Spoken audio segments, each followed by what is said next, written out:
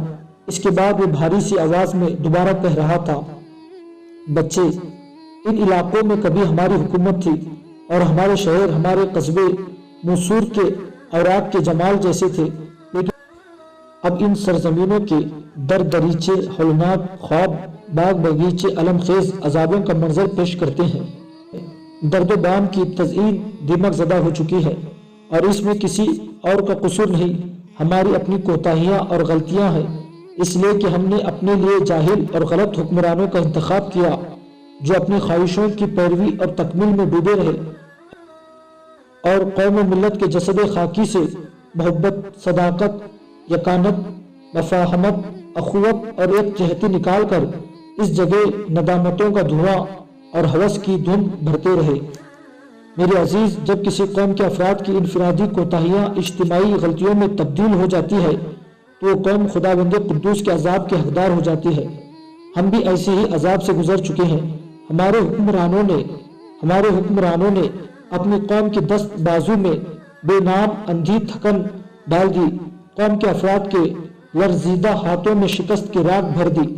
اب جگہ جگہ عذابوں کی احتسابی عدالتیں قائم کر دی گئی ہے، جہاں مسلمانوں کو زبردستی عیسائیت قبول کرنے پر مجبور کیا جاتا ہے اور جو مسلمان عیسائیت قبول کر لیتے ہیں حقارتاً انہیں مورسکوس کا نام دے دیا جاتا ہے اور اسی نام سے انہیں پکارا جاتا ہے۔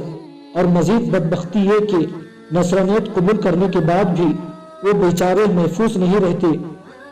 ان میں سے جو دولت مند ہوتے ہیں راہب اپنی عدالتوں کے اندر یہ الزام لگاتے ہیں کہ وہ دل سے عیسائی نہیں ہوئے، لہٰذا انہیں عدالتوں میں پیش کیا جاتا ہے اور راہبوں کی عدالتیں ان کے پاس جس قدر مال ہوتا ہے ان سے چھین لیتے ہیں اور انہیں کلیساؤں کی عقوبت گاہوں میں زندگی بسر کرنے کے لیے بھیج دیتے ہیں۔ وہ سرزمین جہاں کبھی ہم حکمران تھے وہاں اب ماتمی ملبوس میں مائیں آنسو بہاتی ہے۔ بیٹیاں پلکوں کی پکڑندید میں بیٹیاں پلکوں پر درد بھرے آنسو سجائے اپنے ماضی کو یاد کرتی ہے۔ بڑے بڑے صنادست ہنر لیے دھکے کھاتے پھرتے ہیں۔ ہر کوئی اس بات کی تمنا اور امید رکھتا ہے کہ تقدیر کے سفر میں کوئی مسلمان رہنما کوئی سالار چمکتے سورج کی تپش بن کر نمودار ہو اور قوت کی عظمتوں سے وجود ملت کو پہلی تابیداری عطا کرے، گردنوں سے لہو کی سلیب ہٹائے، قوم کے حصار کو غلامی کی زنجیروں سے نجات دلائے، ملت کے سوکھے ہونٹوں کی سلگتی پیاس کو بجھائے۔ یہاں تک کہنے کے بعد سعد بن سلامہ رکا، پھر تقریباً روتی ہوئی آواز میں کہہ رہا تھا، پر ہائے ہائے، ایسا کوئی انقلاب رونما نہیں ہو رہا، صرف البشارات کی یہ وادیاں ہیں جو پورے اندلس میں ابھی تک راہبوں کی اذیت ناکی سے بچی ہوئی ہے، ورنہ پورے ہسپانیہ میں مسلمانوں کی حالت خالی مکانوں سے لپٹ کر روتی چاندنی درختوں سے جدا بے خانمہ پتوں سے بھی بدتر ہو چکی ہے۔ راہبوں کی عدالتیں جب چاہتی ہے مسلمانوں کو کسی خوردہ کتابوں ناسود ارمانوں کی طرح موت کا لقمہ بنا دیتی ہے۔ ان سرزمینوں میں مسلمانوں کو یکسیر اور مکمل طور پر